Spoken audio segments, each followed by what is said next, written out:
back here now on the Rich Eisen Show at 20ER on Twitter. Future Hall of Famer Ed Reed. How you doing, Ed? I'm pretty good, big brother Rich. How you doing? I'm doing better for talking to you. You remember that weather report you did on Ravens Cam years and years ago? I do, man. I was wondering why I was in Baltimore at the time. In the snow. When was through it. Was that the first time when you went to Baltimore that you experienced snowfall, being from South Florida, Ed? And having to practice in it like that. Yeah, usually it was a cold game in Boston College, and we were struggling to win up there every time because it was so cold. Mm-hmm. So what are you up to these days, Ed Reed? What are you up to? I'm sitting in my doctor's office, doctor's gym, doctor's chiropractic office, doctor's triogenic office, doctor's acupuncture office, a one-stop shop. Okay. With my doctor, who I've been working with for many years in the league, and now after, I got to take care of myself and working out and, Instagramming about a comeback joke.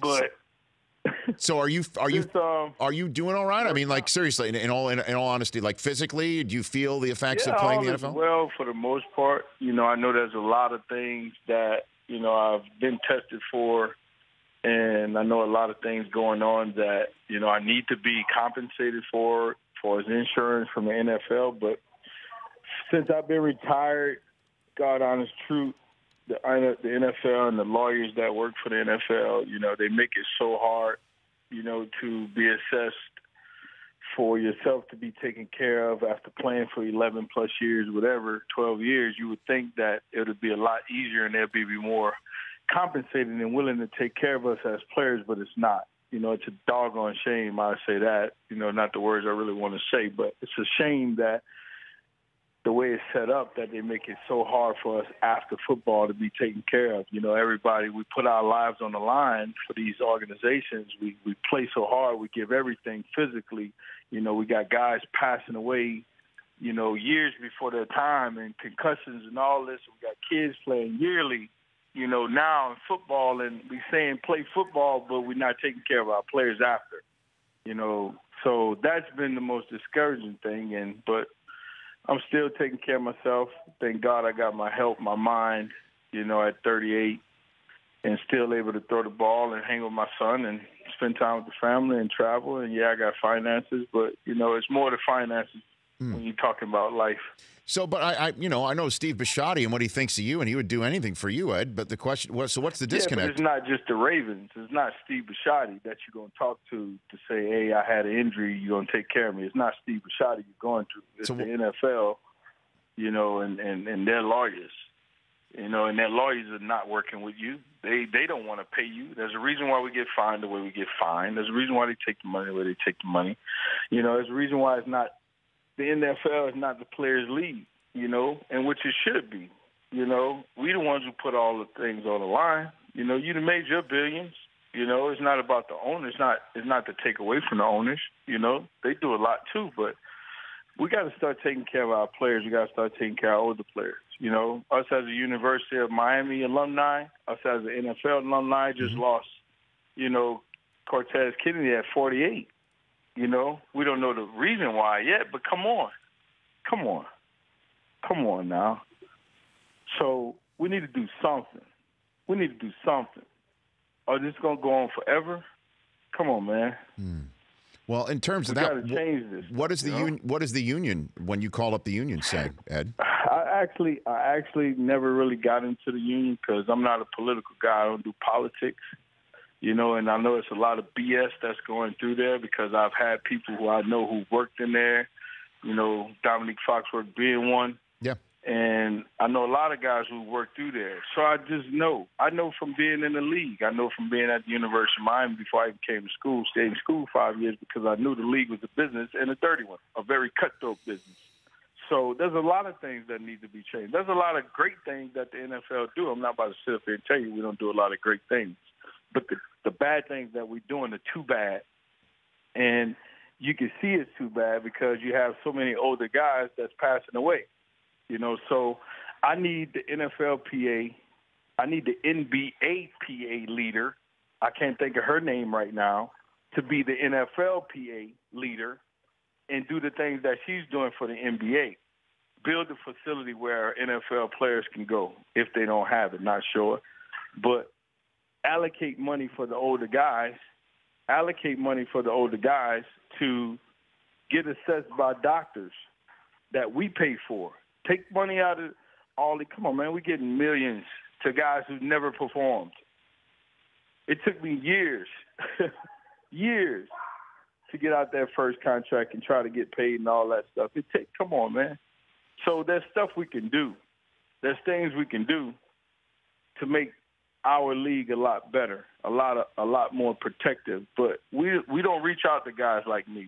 We release guys like me. We release the older guys so we can get younger guys in here as we want to, and these younger guys don't have leaders to look up to or to talk to guide them, to help them to be responsible, smart, off the field, on the field, players, men, contribute to society the way we should and not get in as much trouble. But we rather put us on a pedestal first and then slam us when we do something and not let us play, not give us a second chance in life. So it's a lot of catch-22, a lot of things that are wrong in our society, you know, a lot of things that are wrong in the NFL, us as a society, because the NFL is truly a representation of the people. Ed Reed joining. We're a representation of the people. Go ahead, big brother. No, it's all right. No, I'm fascinated with what you've got to say, Ed, and I also want to get into what you are doing in your hometown of New Orleans in terms of giving back. I want to get that in, but I also just want to make sure I have Ed Reed here on the show. It seems like you're putting both the union and the league on blast right here as you're sitting in a doctor's office. I mean, it's just information that needs to be told. It ain't so much as blasting the NFL because I love my game. I get up and play it right now. I play it for life. But we need to do more. We need to do more as a country. I could put the country on blast, but then I'm Colin Kaepernick, and I'm not right. But is he wrong? He's not wrong. So I'm not putting us on blast.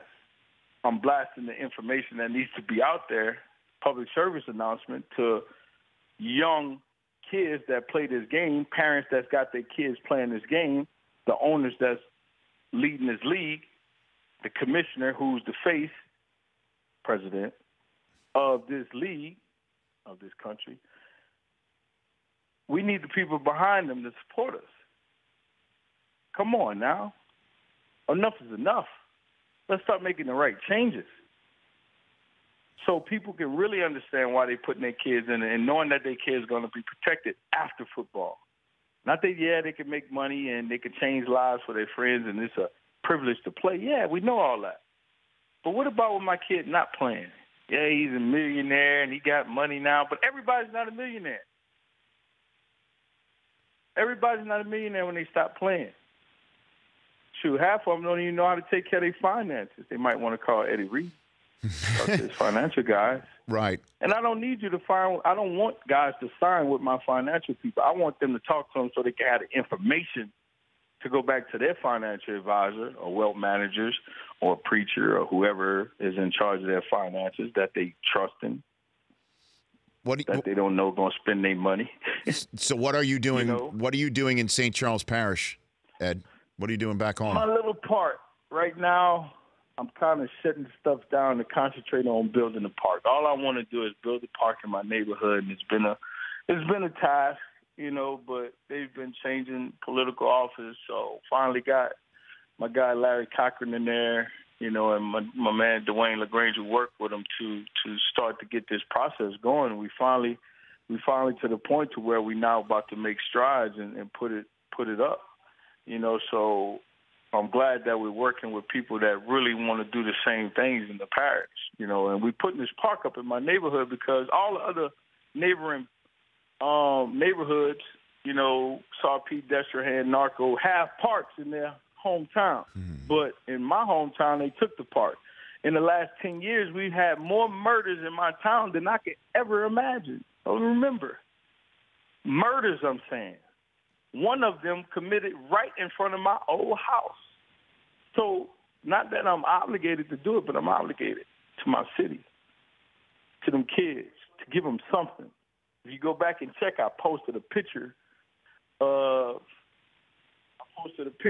the kids shooting basketball. I thought they was in a third world country somewhere, like it was in America, you know, because they took our park.